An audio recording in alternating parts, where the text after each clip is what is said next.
The English name for China's capital has changed from this to this, but in Chinese it was always pronounced as Beijing. And by the way, how do you spell Muhammad?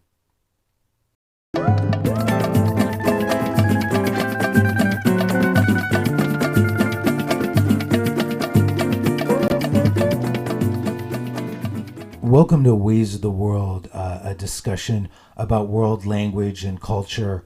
And for this week's topic, I wanted to bring up some interesting things about how languages are written in Roman letters if those languages don't actually use Roman letters. So, for example, if you speak Hindi and your name is Ravi, which means son, then, if you need to write your name in Roman letters, you'll generally do it like this. It's pretty straightforward. Even though some Hindi speakers, it might sound more like Ravi or Ravi, but there's still just one standard way to write it. But in general, though, Indian languages don't have one system that everybody uses to Romanize the words. So the Roman alphabet or the Latin alphabet, by the way, it's used by a majority of the world's languages. So it comes up a lot where the non-Roman using languages, if that makes sense, would use Roman letters to make the phonetics clear to a foreign audience. So sometimes there's a very set system, like in Japanese, the sentence, what is this, which can be written like this, or this is always written like this in Roman letters, and it's set like this, even though it's pronounced as kore wa nan desu ka and not kore wa nan desu ka, as it would seem with that spelling, but it's set.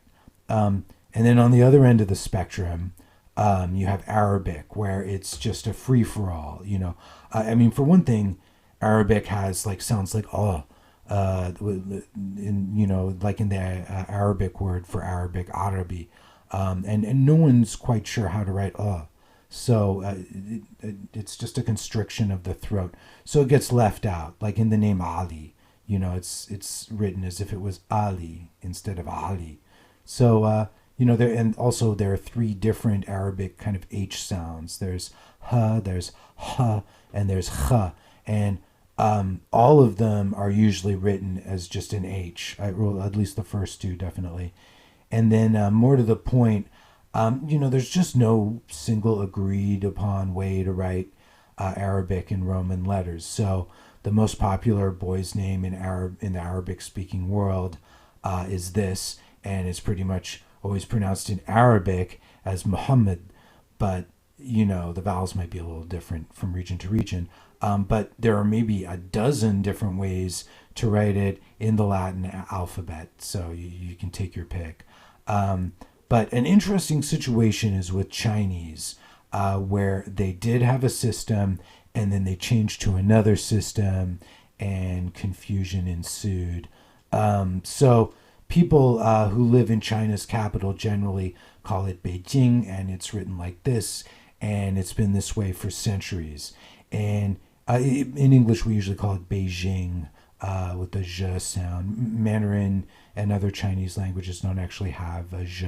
I think only Shanghainese, like Wu Chinese, is the only major Chinese language to have it. But anyway, so nowadays we spell it like this, which is how it's spelled according to the official Romanization system of the People's Republic of China, which is called Hanyu Pinyin, or just Pinyin, which means phonetics. And they do teach it to Chinese school kids. It is used in some situations like dictionaries, learning English and whatnot. But Pinyin is pretty clear to English speakers, with a few exceptions though. So like the X is pronounced sh, and the Q is pronounced sh. And note that they also have these, which are sh and ch. It's like the same, but with the tongue touching the roof of the mouth. So you have sh and ch versus sh and ch. And they also have the same exact thing with j and j. Anyway, so this pinyin system was used starting in the middle of the 20th century, and before that, They use something different called the Wade-Giles system, named after two British diplomats who invented it. But it's a little confusing. It involves around using apostrophes to distinguish between some sounds. So this one is p. If it doesn't have the apostrophe, it's a b. And this one is ch, and this is j, and so on. So, like the Chinese word gong fu was written like this, which is why we call it kung fu. And an even bigger problem was that sometimes people just left off the apostrophes, so you didn't even have any idea how to pronounce it. And then there were also these older spellings from before the Wade-Giles days. For example, like for place names and maps they'd use for the mail. Chongqing was written as Chongqing, and Suzhou was written as Suzhou, and Beijing was written as Peking. And so this was what was used in the West until 1979, when China asked people outside the country to start using the new spelling. And it is though still Peking University. They still use Peking for their English name, even though it's always been Beijing in Chinese, Beijing Dashui. That never changed. So Beijing, by the way, means North Capital. And there was a short time during the 20th century when the capital was moved to Nanjing, which means South Capital. And back then it was written as Nanking. Anyway, they wanted to emphasize that this was the new seat of power. So they changed Beijing, the North Capital, to Beiping, which was like an older name for the area. It means like the North Plain.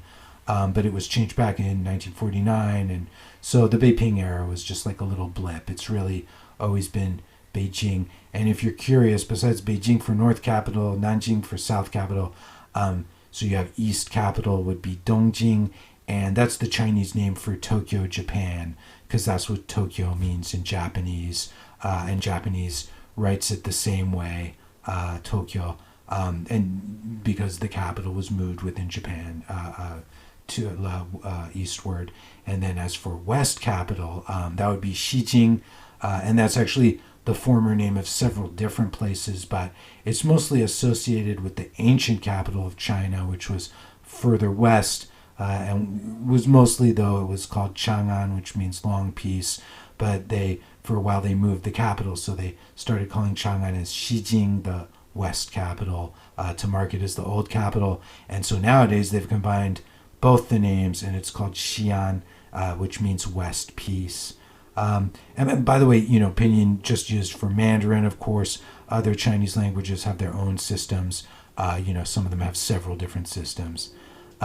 So when it comes to the reverse case, where Chinese speakers want to write words from English or another Roman alphabet language using Chinese characters, they'll just take some random words, usually something with like a positive meaning, and use those to approximate the foreign word. For example, London is Lundun. Lun it's not a very common character. You mostly just see it in the word Lunli, meaning ethics. And Dun is also kind of obscure. It appears in the word Dunhao, meaning sincere. But really, it's just two random characters picked to sound like London. So, foreign names they also usually use the same groups of characters over and over again. For foreign names. So the Dun in London shows up in other names like Shousedun is Houston, and Kaipudun is Cape Town, and so on. So, because of this, whenever Chinese readers see a bunch of rarely used characters pop up together, they know it's a foreign name. And that said, there's actually a lot more to foreign names in Chinese, as well as the way other languages translate foreign names, but that's for another video. Meanwhile, thank you for watching this video and making the world your thing. And please click like if you enjoyed it, or hit subscribe if you want to see more. There's another episode scheduled for next week.